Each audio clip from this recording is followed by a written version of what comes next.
Hello అండి. అందరికీ నమస్కారం. నేను ఇంట్లో చేసే చికెన్ ఫ్రైలో ఒక టైప్ ఆఫ్ చికెన్ ఫ్రైని ఇక్కడ చూపిస్తున్నాను. ఒక కేజీ చికెన్ తీసుకొని శుభ్రంగా కడిగి అల్లం వెల్లుల్లి పేస్టు, కారము, ఉప్పు, పసుపు, ధనియాల పొడి వేసి బాగా కలిపేసి ఒక గంట పాటు పక్కన పెట్టుకోవాలి. ఇప్పుడు ఒక గంట తర్వాత ఈ చికెన్‌ని ఒక గిన్నెలో వేసుకొని ఒక గ్లాస్ నీళ్లు కూడా పోసి మంటని హై ఫ్లేమ్‌లో పెట్టుకొని మూత పెట్టేసి ఉడకనివ్వాలి. మధ్య మధ్యలో ఇలా తిప్పుకుంటూ కలుపుకోవాలి. ఇక్కడ నేను చూపిస్తున్నట్టుగా చికెన్ అనేది ఇలా మెత్తగా అయ్యేంత వరకు ఉడికించుకోవాలి. ఇక్కడ ఇంకా కొద్దిగా నీళ్ళు ఉన్నాయి కదా! ఇవి నేను ఇలాగే ఉంచి ఆఫ్ చేస్తున్నాను. ఎందుకంటే కొంచెం గ్రేవీగా ఉంటే అన్నంలో కలుపుకోవడానికి కూడా బావుంటుంది. లేదంటే మొత్తం నీళ్ళన్నీ ఇగురుకుపోయేంత వరకు ఉడికించుకోవచ్చు.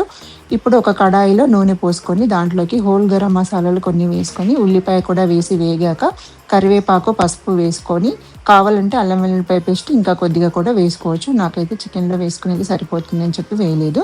ఇప్పుడు ఉడికించిన చికెన్ వేసుకొని ఇలా కలుపుకుంటూ ఒక పావుగంట నుంచి 20 నిమిషాల పాటు వేయించుకోవాలి. ఇప్పుడు దీంట్లోకి 2 సన్నగా తరిగిన పచ్చిమిరపకాయలు, కొద్దిగా మిరియాల పొడి, కొద్దిగా గరం మసాలా వేసి ఇంకా ఒక 5 నిమిషాల పాటు వేయించుకోవాలి. ఇప్పుడు చివరిలో పుదీనా, కొత్తిమీరాకు వేసి కలిపేసుకుంటే మనకి చికెన్ ఫ్రై రెడీ.